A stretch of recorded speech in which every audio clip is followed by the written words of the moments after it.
Welcome back, guys and gals. Matty back again. I just got back from an epic backpacking trip, and I'm going through all my gear and kind of getting it cleaned up and getting it organized and ready for the next trip coming up. Not sure when the next trip is going to be, but kind of as I always do, I go through all my gear and I get it cleaned up and organized. And as I'm going through all my gear, I kind of realize there's a lot of gear in my kit that really hasn't changed over the last couple years.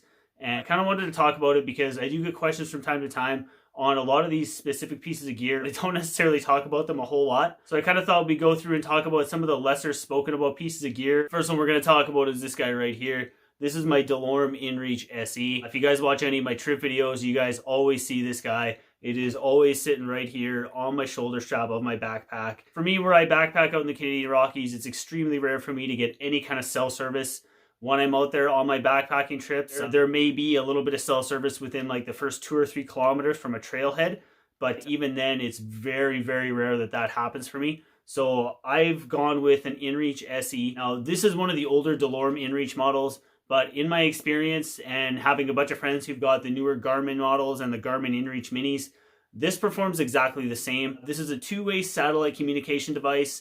It runs off the Iridium satellite network, and it's got a handy little SOS function that, knock on wood, hold on, I never have to use, hopefully. So what this enables me to do is every time I'm out on a backpacking trip, I can turn on the tracking function on this, and it loads to a map share link that you get through the Garmin website. So I can share that map share link with my dad and my fiance and my brothers and my friends back home. And at any point in time when I'm out on trail, they can sit there and click on it.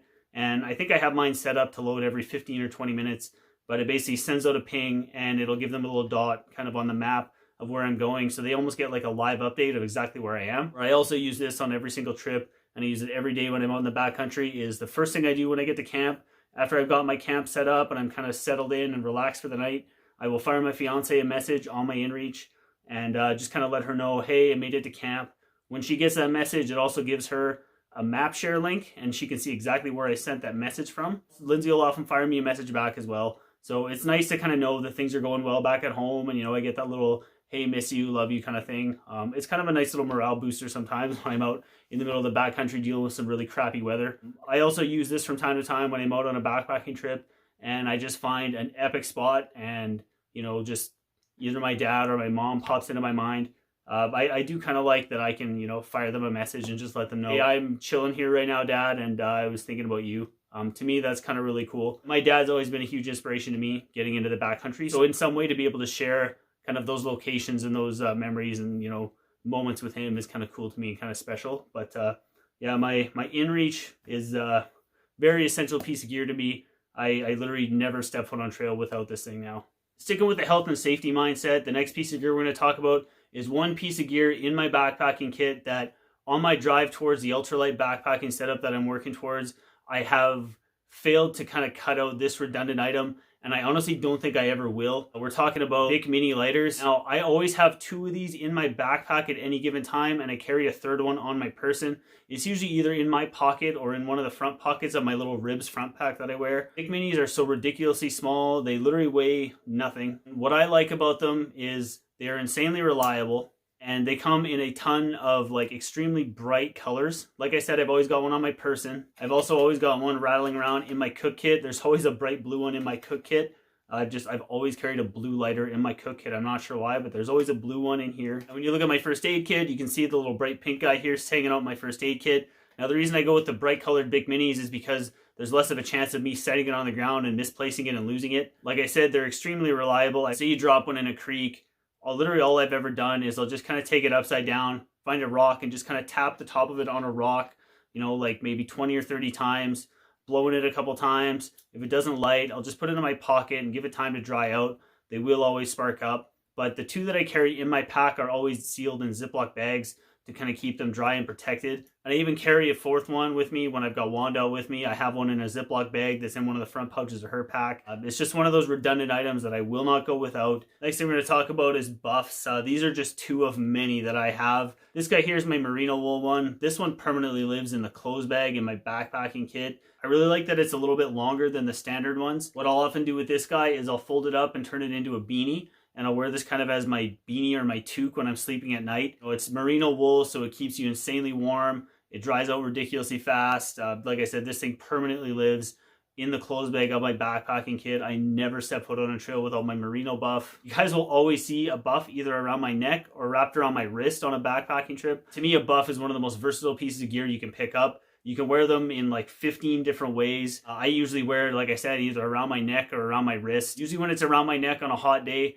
I'll take it, I'll pull it off my neck and I'll dump it in a creek or in a lake, get that nice cold water on it, and then I'll throw it back around my neck. I like that cool feeling around my neck. It helps cool down my carotid arteries, which kind of helps regulate my body temperature quite a bit. So when I'm out backpacking, let's say like a plus 25 or plus 30 degree day, I always have one of these on me. I also always carry one of these for the dogs as well. Same reason, I'll dump it in a creek and I'll throw it around Wanda's neck.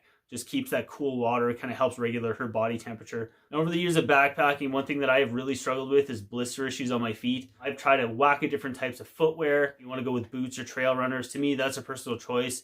I do go with trail runners now, but I was a boots person for years.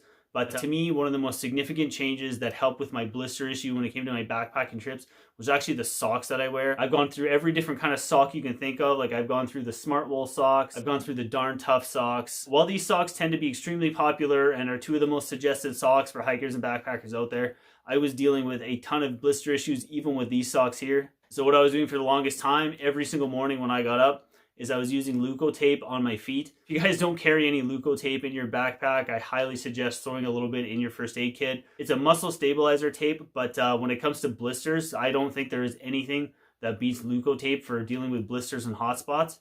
If you guys are looking for a spot to pick up some Leuko tape, you can grab it on Amazon. I'll pop a link down below in the description box for you guys. I do still carry my little bit of Leuko tape, even though the socks that I'm using now, I have not had a single blister issue since I made the switch to these guys here. I rock Injinji toe socks on my backpacking trips now. I have really narrow feet, and I was finding that when I was getting blisters, it was between my toes. Now, I was really on the fence about the toe socks for the longest time. They seemed like such a novelty idea to me. I never really got into them until my buddy Devin suggested giving them a try. He learned from a bunch of people hiking the PCT that they were dealing with the same kind of blister issue that I have with my narrow feet. My toes are rubbing together. It didn't matter what shoes I was going to, even going to my Solomon Speedcross, which has a really narrow toe box and kind of holds my feet together. I was still getting a little bit of rubbing issues using the Darn Toughs.